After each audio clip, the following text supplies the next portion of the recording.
UK में एक housing association का घर बिना इजाजत आगे किराए पर देने और टेनेंट्स के साथ नामुनासिब रवैया रखने पर एक औरत को 14,000 पाउंड से ज्यादा का जुर्माना लगाया गया है। ये केस कैम्ब्रिज का है। यहाँ एक औरत ने पहले एक हाउसिंग एसोसिएशन से खुद घर रेंट पर लिया, फिर हाउसिंग एसोसिएशन की इजाजत के बगैर ये घर किसी और को आगे रेंट पर दे दिया। इस अमल को सबलेटिंग कहते हैं। अगर एसोसिएशन की इजाजत ना हो तो ये एक इलीगल एक्ट है। और सिर्फ यही नहीं, इस औरत ने आगे टेनेंट्स के साथ भी बहुत नामुनासिब रवैया रखा। एक दिन अचानक से इसने टेनेंट्स को कोई भी नोटिस दिए बगैर घर से उन्हें निकाल दिया। आप सबको मालूम है कि यूके के कानून के मुताबिक किराएदारों को इस तरीके से निकालना एक इलीगल एविकेशन है। बहरहाल टेनेंट्स ने इसके खिलाफ कोर्ट में केस करने का फैसला कर लिया। जब ये केस कोर्ट कैम्ब्रिज में गया तो कोर्ट ने उस औरत को नोटिस भेजा और नोटिस के बदले में औरत ना तो खुद पेश हुई, ना ही उसने अपना कोई भी दिफा किया। जज ने कहा कि इस औरत का रवैया टेनेंट्स के साथ बहुत ही गलत और शर्मनाक था। इस वजह से कोर्ट ने इस औरत पर 14,000 पाउंड से ज्यादा का जुर्माना आयद किया,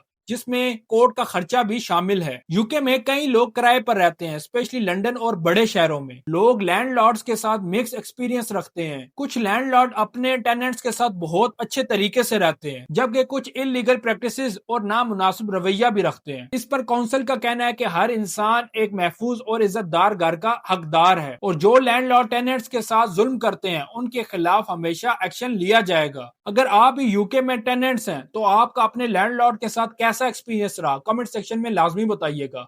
अगर आपको ये वीडियो पसंद आई हो तो लाइक और शेयर करें और यूके से रिलेटेड ऑथेंटिक न्यूज सुनने के लिए हमारे चैनल एन उर्दू को फॉलो कर लें। शुक्रिया।